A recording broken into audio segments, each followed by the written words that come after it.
I propose to levy TDS, tax deduction at source, of 2% on cash withdrawal exceeding 1 crore in a year from a bank account. I'll repeat this. To discourage the practice of making business payments in cash, I propose to levy TDS of 2% on cash withdrawal exceeding 1 crore in a year from a bank account.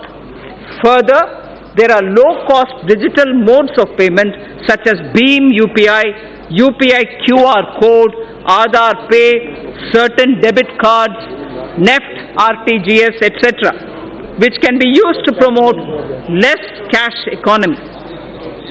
I therefore propose that the business establishments with annual turnover of more than 50 crores shall offer such low-cost digital modes of payment to their customers, and no charges or merchant discount rates shall be imposed on customers as well as the merchants. No charges or merchant discount rates shall be imposed on customers as well as the merchants. RBI and banks will absorb these costs from the savings that will accrue to them on account of handling less cash as people move to these digital modes of payment. Necessary amendments are being made in the Income Tax Act and the Payments and Settlement System Act of 2007 to give effect to these provisions. So now about the revenue mobilization. I'm sure it's equally concerning for all of us. Mr. Speaker, sir, as I have started earlier, we have taken several measures in the past to alleviate the tax burden on small and medium income earners, as those having annual income up to 5 lakhs are not required to pay any income tax. We are thankful to the taxpayers who play a major role in nation building by paying their taxes. However, in view of the rising income levels, those in the highest income brackets need to contribute more to the nation's development. I therefore propose to enhance the surcharge on individuals having taxable income from 2 crore to 5 crores and 5 crore and above, so that effective tax rates for these two categories will increase by around 3% and 7% respectively. So the other measures, I also propose to simplify the tax law to reduce genuine hardships being cost to taxpayers, which include enhancing threshold of tax for launching prosecution for non-filing of returns, and exempting appropriate class of persons from the anti-abuse provision of Section 50CA and Section 56 of the Income Tax Act. So the indirect taxes. Now coming to indirect taxes, sir. We are aware that the landscape has changed significantly with implementation of the GST. In every sense, this has been a monumental reform. In every sense, this has been a monumental reform, center and states coming together and agreeing to pool in their sovereign power of taxation for common good of the country was unprecedented. 17 taxes and 13 cesses became one tax. Multitude of rates instantly became 4. Almost all commodities saw rate reduction. Tens of returns were replaced by just one. Taxpayers' interface with tax departments got reduced. Border checks got reduced and eliminated in many cases. Goods started moving freely across states, which saved time and energy. A truck started doing two trips in the same time in which it was doing one. Thus, dream of one nation, one tax, one market was realized. The GST Council deserves all the credit for this. Sir, in the initial phase, GST witnessed certain teething problems. This was natural considering the scale of the reform. However, the Council, the Centre and the states proactively worked to resolve these issues. GST rates have also been reduced significantly, where relief of about 92,000 crores per year has been given. We should not lose sight of this fact when judging the performance of the GST. The details are given in the annexure. We are further simplifying the GST processes. A simplified single monthly return is being rolled out. Taxpayer having annual turnover of less than 5 crore shall file only quarterly returns.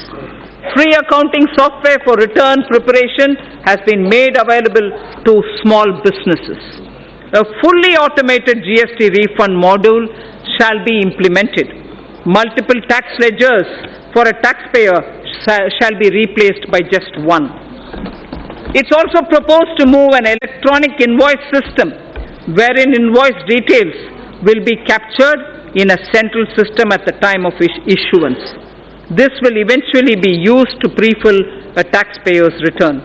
There will be no need for a separate e-way bill. Its rollout would begin from January 2020. Electronic invoice system will significantly reduce the compliance burden. Sir, on the customs side, my proposals are driven with the objective of securing our borders, achieving higher domestic value addition through Make in India, reducing import dependence, protection to MSME, and promoting clean energy, curbing non-essential imports, and correcting inversions. Defense has an immediate requirement of modernization and upgradation. This is a national priority. For this purpose, import of defense equipment that are not being manufactured in India are being exempted from the basic customs duty. Make in India is a cherished goal. In order to provide domestic industry a level playing field, basic customs duty is being increased on items such as cashew kernels, PVC, vinyl flooring, tiles, metal fittings, mountings for furniture, auto parts, certain kinds of synthetic rubber, marble slabs, optical fiber cable, CCTV camera, IP camera, digital and network video recorders, and so on. Also, exemptions from customs duty on certain electronic items which are now being manufactured in India are being withdrawn.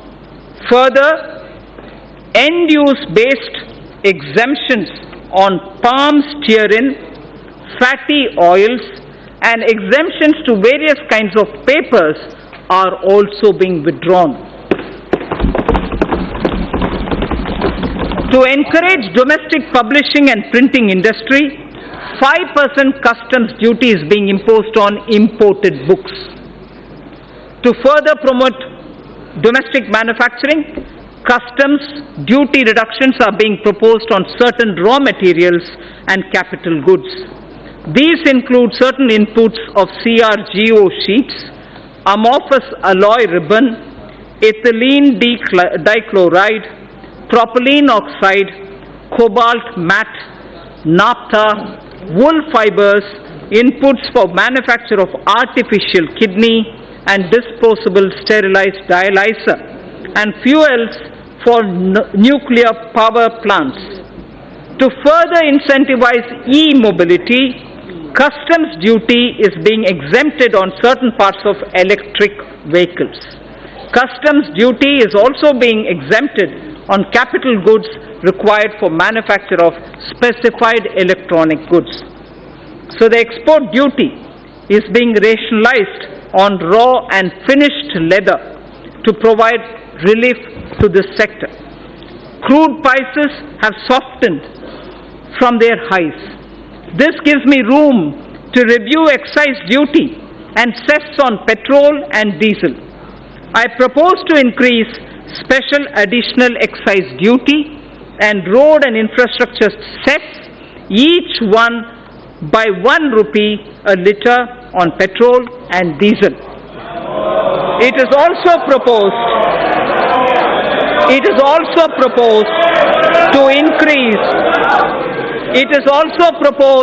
to increase custom duty on gold and other precious metals from 10% to 12.5%. It is also proposed to increase custom duty on gold and other precious metals from 10 to 12.5%. Tobacco products and crude attract national calamity and contingent duty. In certain cases, this levy has been contested on the ground that there is no basic excise duty on these items. To address this issue, a nominal basic excise duty is being imposed. Sir, I am also proposing few amendments to the Customs Act. Recent trends reveal that certain bogus entities are resorting to unfair practices to avail undue concessions and export incentives. While we have intensified our efforts against such nefarious activities, provisions are being incorporated in the Act for enhanced penalty and prosecution for such offences. Further misuse of duty-free scrips and drawback facility involving more than 50 lakh of rupees will be a cognizable and non-bailable offence. GST has completed 2 years. An area that concerns me is that we have huge pending litigations from pre-GST regime. More than 3.75 lakh crores of rupees is being blocked in litigations and service tax and excise. There is a need to unload this baggage and allow businesses to move on. I therefore propose a legacy dispute resolution scheme, that will allow quick closure of these litigations. I would urge the trade and business to avail this opportunity and be free from legacy litigations. The details of my tax proposals are given in the annexure.